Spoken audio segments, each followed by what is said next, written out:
We finally, maybe sort of, got a reveal between Daniel and Helen and the senator.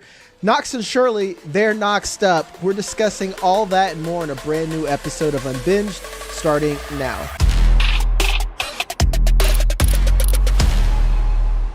Welcome to Unbinged, the podcast talking about all the shows and movies that you love to binge. It's me, Jagger May. That's Matt Kaufheimer and Vig Doraswamy. We just watched Silo episode 6, and before we get going, Vig, will you give us a spoiler warning? All right, folks, we are not going to spoil the books probably, but we're definitely going to spoil the crap out of this show. So don't watch if you don't want to get spoiled.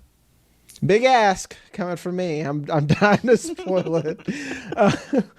We finally see that Daniel and Helen maybe get to go somewhere and save the world. They get ushered away in this sweet-ass automatic controlled vehicle, and they meet a senator. That's it. That's all we know. Koff, we'll throw it to you. What's your speculation? Fuck, man. I don't know. I understand why they want Daniel because of his engineering background and what he did in New Orleans with the drill and the levees. Why they want Helen, I don't understand.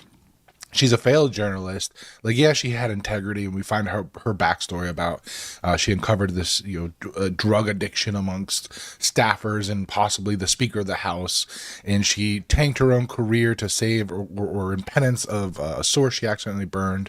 So she, at least we know she has integrity, but at the end of the day, it seems like they're bringing her along as like a +1 for Daniel, and I'm wondering if they're going to use her as a leverage piece against him, because we can clearly see he's falling in love with her. I could absolutely see them being like, do what we say, help save the world, or we're gonna kill Helen.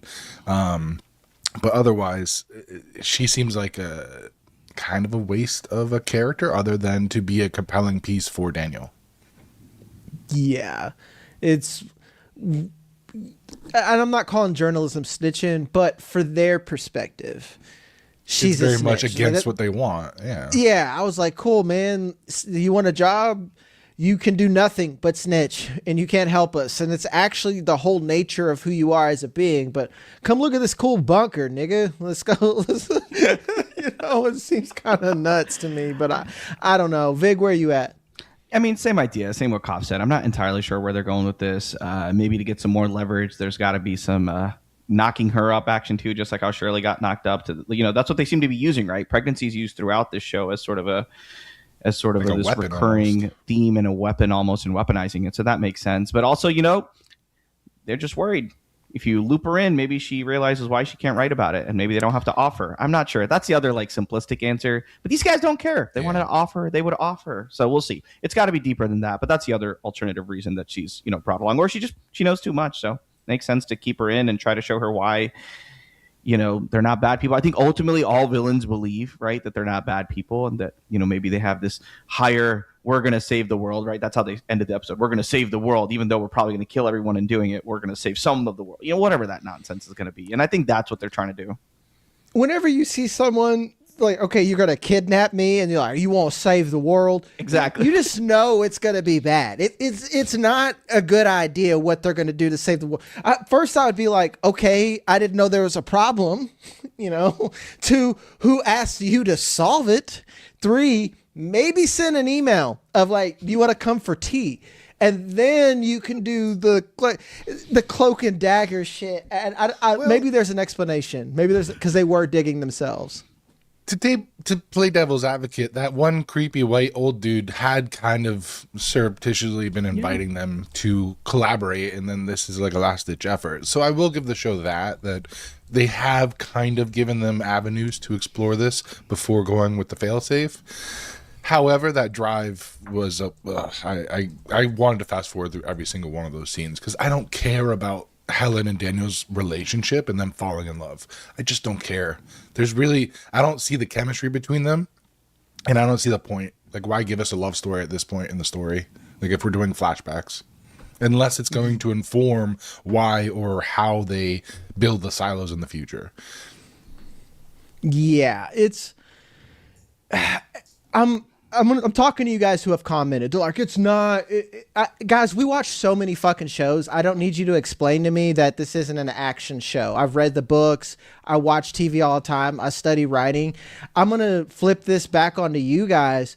Just because they're stopping to talk about relationships and feelings, it doesn't mean that it actually matters and it moves the plot. You can do these things in a much better way that actually move and develop a plot. To talk about a series that does this well while it moves a plot, and it's the most popular one. That's why I'm going to use it. I'll think of a different one as we go along. Game of Thrones. I look at Tyrion Lannister.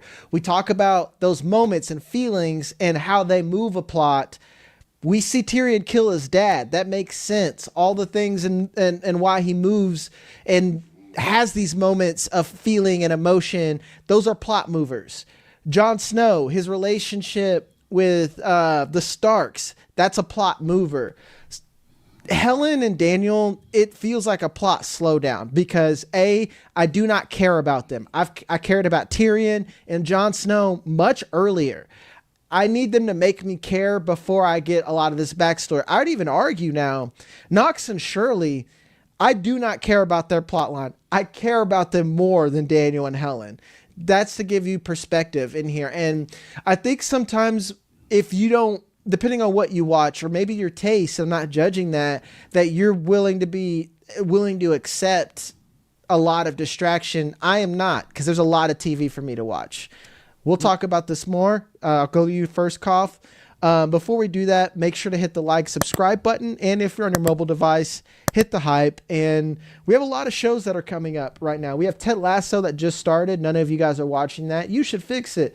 X-Men 97, we're going to finish up that entire season of that. Of course, we got former episodes of Silo. Those release as soon as Silo release at the end of the episode at night on Thursdays. We get those out pretty early. We have House of the Dragon. The finale is coming up next week, and then we're going right into Lanterns. So we're going to be with you Monday and Thursday night for a while, because even after Silo, there is, what's that show called? Dark Matter, another sci-fi show. I think I've done all the stuff. Koff, you had something that you wanted to expand on. Yeah, I mean, we don't even have to go to another show for examples of what you're talking about. Go back to season 1, the first couple episodes between the sheriff and Rashida Jones and his wife. A lot of that was exposition and relationship, and it moved the plot forward. They were able to do both things, so that's why it's so disappointing when we get to season 3 of the same fucking show, and they seemingly forgot how to do that in the writing room. So that's why I'm so baffled that we are spending so much time with these characters where it seems like a drag on the show and on the plot, and it's moving things incrementally forward so slowly that it's detrimental to the rest of the show. And maybe I'm just complaining to complain, but it feels very much like they could have done this better. I agree, Matt. I think that's what you hit the nail right on the head, and Jagger, you too. I think this is a show, and we were talking about it through our text earlier, that I don't think it needed 10 episodes for the season. Clearly, the season is a setup for the finale, and that's okay. But I feel like they could have done a lot of this story in 8 episodes, maybe even 6. If you look at the first few episodes, our biggest complaint for us, and the comments agreed, was just really dragging. Episode 5, episode 6 picks up a little bit, right? Episode 5 I thought was pretty good, picks up the pace, starts answering questions, asks more questions, but it gives us some answers. But something has changed. Look, before people think I'm getting too critical, I'm not saying I don't like this show a lot. I do. I'm going to reserve loving shows for shows that are truly, 9, 10 out of 10. And this scrapes that sometimes. Early seasons were really masterpiece level of shows. But that's because the writing was so good. You cannot fix bad writing. You can fix anything else, right? Like, you cannot fix bad writing. And something has happened this season that just doesn't seem to be the same as episode 1, or season 1 rather. For example, this whole side story into supply, which I'm sure will be far more important. Now it gave us some gravitas, right? They finally told us why this matters. We're going to die in 2 years. I get it. Took a long time to get there, but you got. They could have said that. That's what I'm talking about. That's do it earlier. It's too long. Yeah, it's too long, man. It's like we're taking too long. This is 6 to 8 episodes of content, and which is nuts, man. Because usually we complain the opposite. We're like, man, like, this needs to be 10 episodes to stretch out. I think TV in general has a pacing problem because we keep pacing based on TV scheduling, which you do with sitcoms, other shit like that. But for shows and for streaming like this, that's not how you should pace a show. If you have 9 episodes of material, it should be 9 episodes. You're probably going to get a better show in 9 episodes. I don't even understand the scheduling because they're releasing Dark Matter and Silo at the same time. It's actually a problem for us. So you could have ended this show already and you have another show that's successful right behind it. And that's what I'm talking about with the pacing, guys. We're not stupid. I understand how fucking emotion works. I have a podcast about TV, respectfully. It's the pace is so goddamn slow. That's what's frustrating. But I think laziness has shown up in other ways in writing too, right? Yeah. In Supply, she talks to the sheriff and she goes, "They're stealing boxes. You know what that means, right?" And then he goes, "Oh, yeah, that means we're going to run out of our supplies." I'm like, come on, we are not children, folks. Like, that is bad writing. We're not just trying to sit on some like ivory tower and say, show, don't tell. And, but like truly, the show don't tell is such a big mantra in good writing and good television for a reason. And as I'm watching, episode 5, episode 6, even though I like these episodes a fair bit more than maybe some of the earlier ones, some of that lazy, bad writing is creeping in. And I just don't know what happened that led to this. Like, did they just need to take up a few extra seconds here and there to get a 45-minute episode because they needed 10 episodes? Literally is it as simple as that? It feels like padding.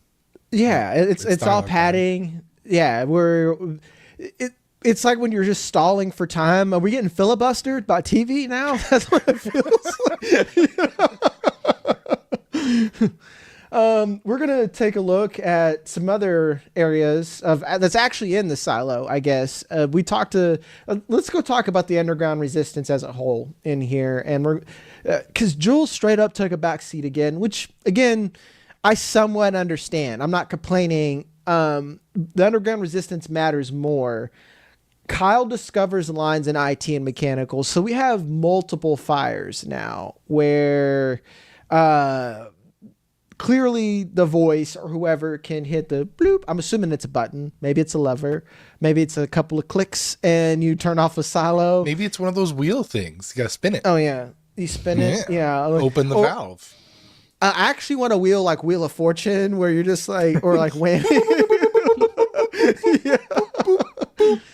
Yeah, and if it lands on kill, that sucks, bro. Yeah. It's 100 spaces, 99 say safeguard kill, and the other one's safe.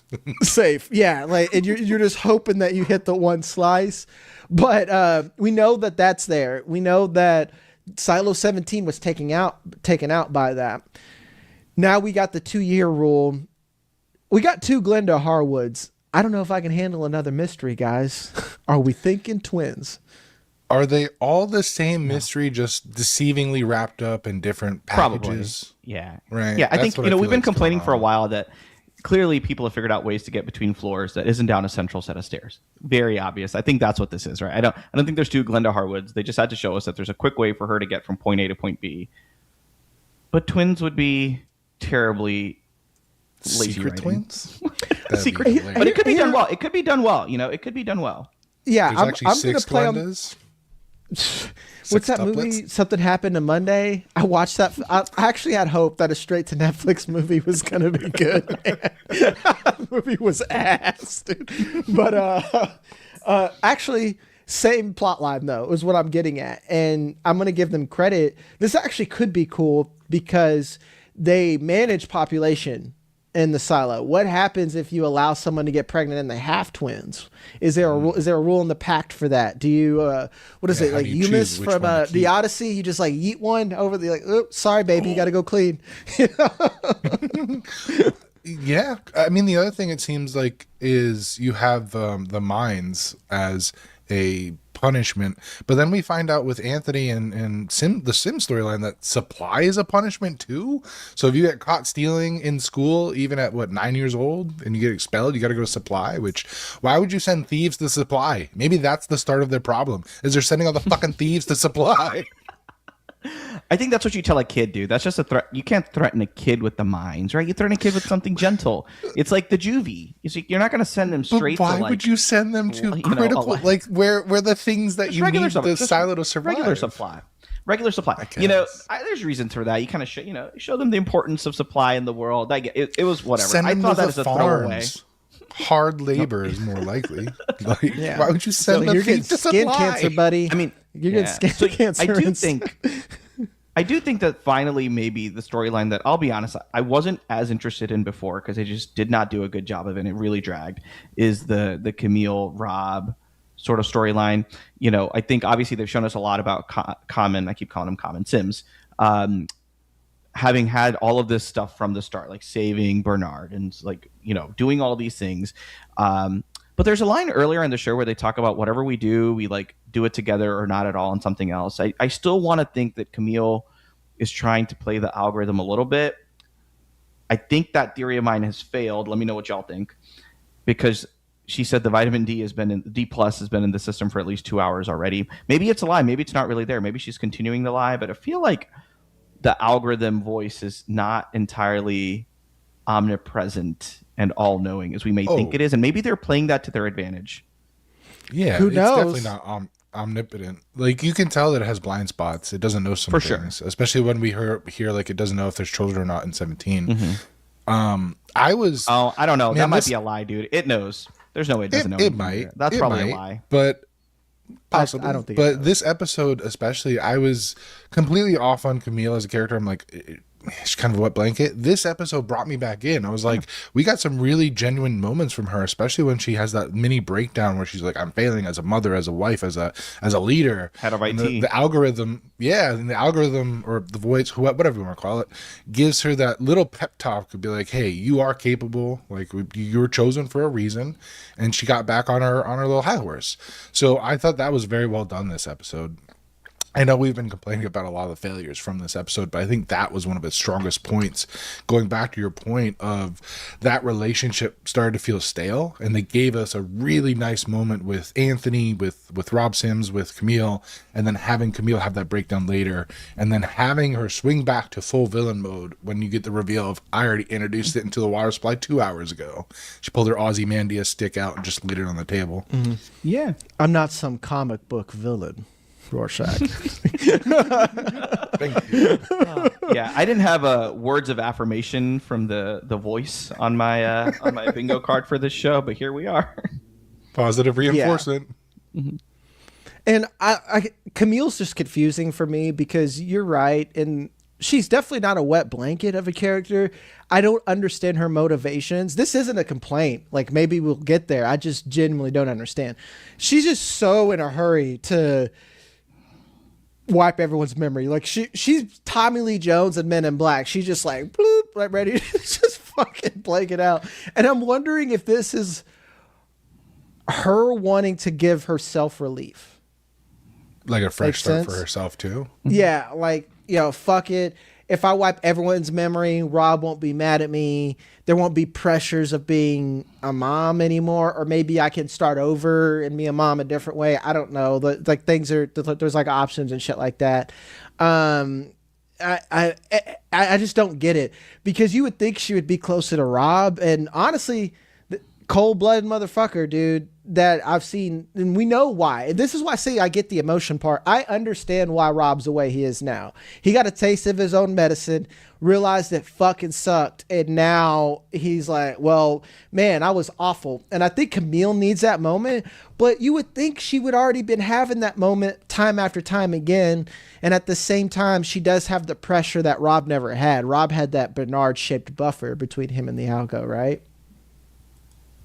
They haven't outright said this though, but I and maybe I'm missing something. You guys can remind me, but is the reason she has to do the vitamin D, or the reason she has to do whatever the voice wants to do, it's obviously because the voice said they're going to unleash the safeguard, right? Like, that's what Bernard talks about. Like, she knows that if she doesn't follow things to a certain degree, the safeguard gets unleashed. That's ultimately the whole point, right? So I think, like, knowing that does give us ideas as to what is her motivation, why Bernard was the way he was.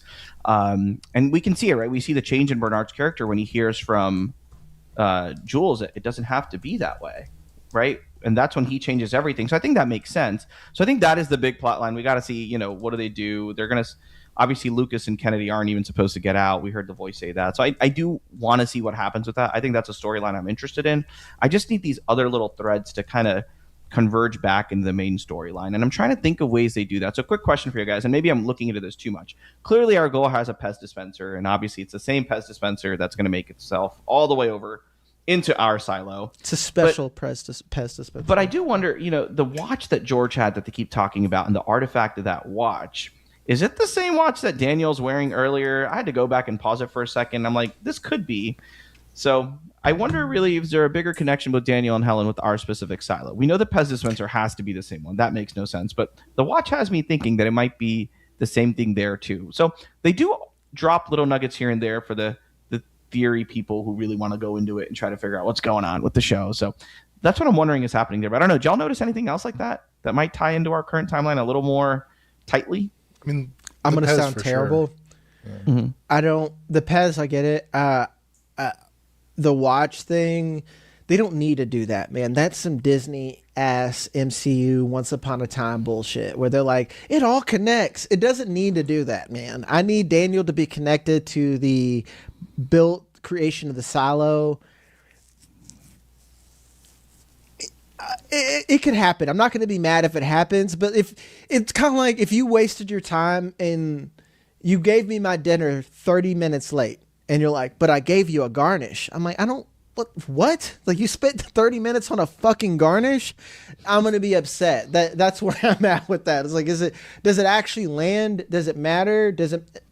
And I hate to say this, put a quarter in, does it move the plot jar for Jagger? That's a no for me. It doesn't, but you know what? The fans have clearly fans of TV shows show that they love this stuff. They love when there's like a little reveal that shows that, and they're like, oh my gosh, it's been under my nose the entire time. I'm not saying that's good writing. I'm not saying it moves the plot, but we as an audience have told showrunners, especially after the shows like Lost and Severance and, obviously Game of Thrones with like R plus L equals J, that stuff like had been there in front of us the whole time. So when it finally hits, not all of them move the plot, but we as an audience have begun to show that we crave that so much that every show is doing this. They're putting little things in there to be like, see, we've been telling you since season 1. Yeah. I mean, it might be a little nod to the... what I'm guessing happens is Daniel helps become an architect for the silo project, and then maybe he has the option to pick a silo to live in, and at this point he and Helen are together, and they pick 17 for some fucking reason. I know too much to maybe not know what's going to happen there, but we'll see. Yeah, we'll find out about that one. And maybe they'll twist things. Who knows? Because they do a lot of things that are different. Sims is an idiot in the books by design. Yeah. And now he's actually being shown I would argue as he's kind of an idiot in the movie. No, I'm just kidding. No, for sure. Well, but he was an idiot, and now he's moving differently, which is good. Like Sims is actually my favorite character, one of my favorite characters, man. It's nuts. Like, because I was just like, why is homie important? The whole time for me. To talk about some of the other characters as well, we need to go back to Knox and Shirley. Knoxed up. That's something. Do we care about Incredible. No. The only thing I care about is it gives me questions, because one of the central storylines in season 1 was about babies and about getting pregnant and how that was the old pact, though. Yeah, but he hasn't finished the new pact yet, so you have to imagine they're still operating under old pact rules. Now, granted, the doctor that was in charge of the babies blew himself up, so maybe there's chaos in that sector, but for Shirley to just be like, yeah, I'm pregnant now, it feels weird considering what they established in season 1, where everything is regulated, everything is very structured, and it turns out there are certain people they don't want to get pregnant even if they win the lottery. So you can't tell me that Knox and Shirley, after starting a rebellion and having all this shit happen in the first 2 seasons, suddenly got approval to have a child. So unless they show that Shirley took that shit out years ago on her own, it feels weird that they would do this now, other than to cause drama.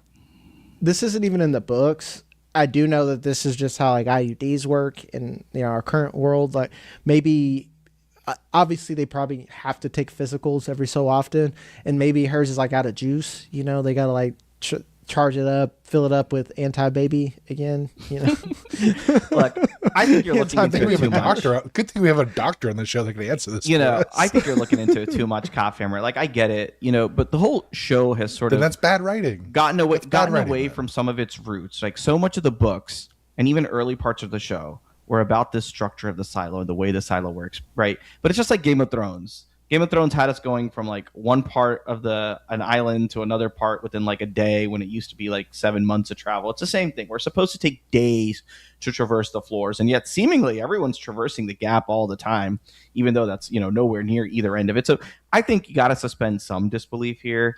There's plenty of plausible ways that she could have got pregnant, and I'm willing to let that slide in the grand scheme given the other stuff we've talked about. So I don't hate it as much, but I don't know. I guess like Jack said, it's just, sure, there's an emotional impact now, and it explains a little bit about maybe why they want to go, don't want to go, all this sort of stuff, and what's going to happen. But it just doesn't seem to move the plot, move the emotional. Like, I didn't feel as emotionally connected to that as I have other storylines. And maybe it's just because of Knox and Shirley in general and their chemistry being a little off. It just didn't do it for me. I think it will matter a lot more. I do still believe in these writers as a whole, right? I think they've done a pretty decent job overall. Like, I'm nitpicking about things that take a show from a 7-8 to a 9-10, to tell you the truth. And there's still, 4 episodes to bring us back. So I think they do it. I think they land it. I wish they wouldn't do like these like weird cliffhangers at the end that they don't address until the very end of the next episode, right? Like, what was last episode's cliffhanger? Oh my God, this van is moving on its own. It's not me. That was last one, right? Like episode 5. Oh, right. And episode 6 is an entire car ride. The entire episode worth of the car ride, including them telling the, you know, call the police. it's not a date. It wasn't a date, Vig. It wasn't a date. FYI. It wasn't a date. It wasn't a blind date. Right. Just to reiterate that, just to get to the end. They could have done it so much faster, but I get it. That's what you got to do in a TV show. You didn't feel compelled when he cut his hand and then they did the shadow so only their eyes were highlighted as they deeply stare at each other and she wraps his hand I up. get it. I get those decisions. I get the cinematography. I get that you got to do the little bit of hand holding, literal and figurative, when there's some bleeding. But I want the whole show lazy. to end. I want the whole show to end like with Helen going into the silo and she's like, it was a date, and then it shuts and it ends. It just, and then we go right into Lincoln Park. We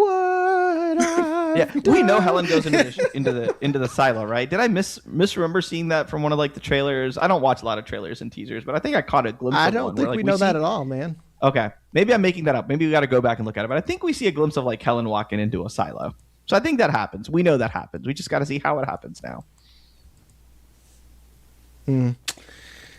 Really, it's kind of all what happened here because we got the mystery and supply, the light bulbs. Again, Jules takes a back seat.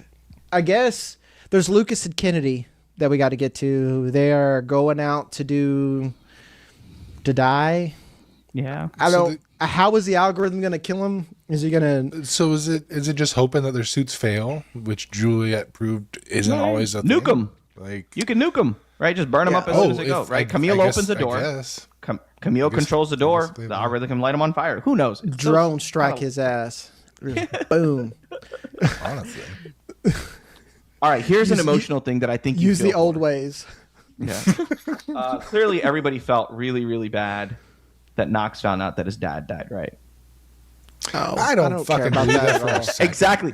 I know. First of all, his dad's not dead. There's no goddamn way they're gonna pull that shit. Right. That was another example. I'm like, what are you guys doing? Just like opening up new threads and just like untwirling them a bit more. What are they doing? This was season 1 shit. This was season 1 shit, man. Like, if I wanted to know that Knox had a dad, I know he has a dad, obviously. If I wanted to know that motherfucker, that was like me caring about Knox 4 years ago when this show started. Literally. I don't need this. And I hate that they're making me talk bad. But guys, do you care about Knox's dad?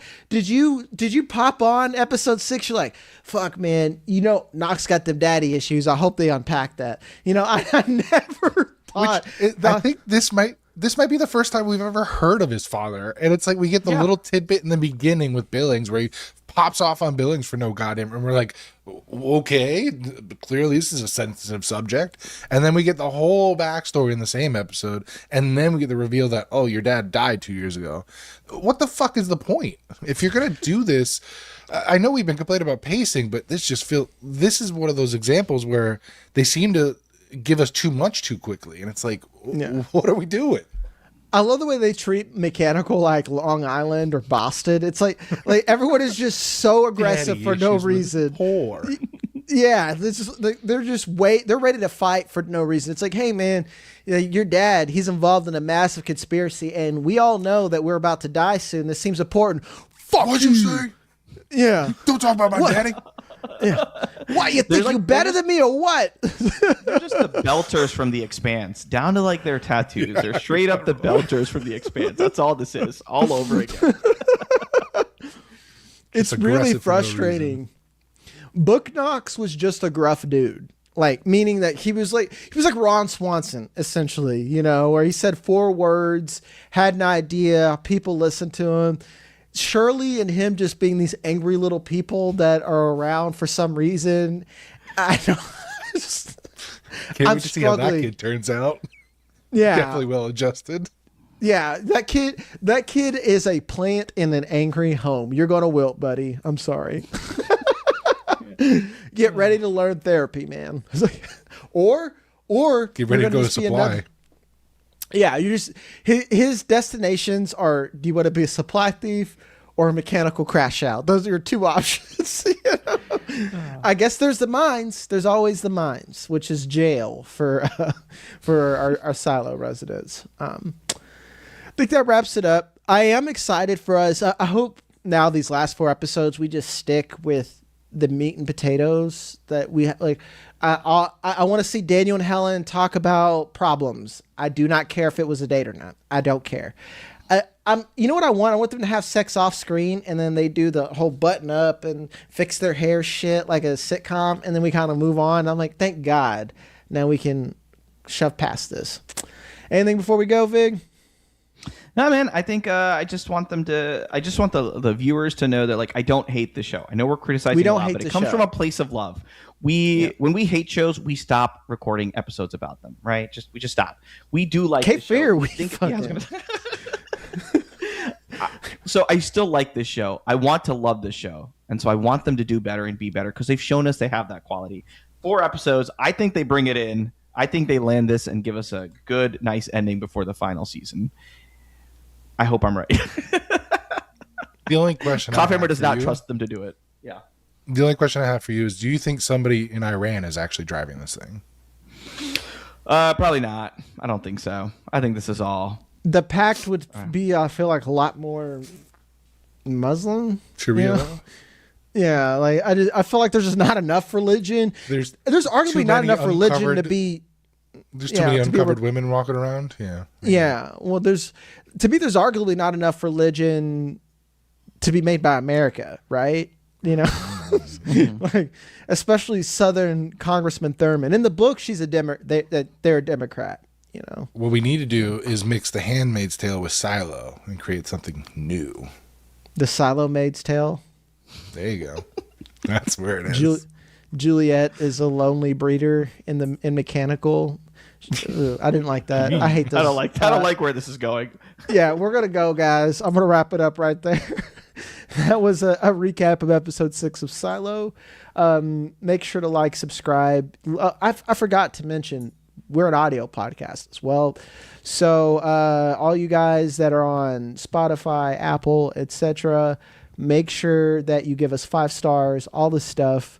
We'll be back Thursday for another episode. Again, we're going to have House of the Dragon finale, so lock in for that, and then Lanterns as well. It's me, Jagger May.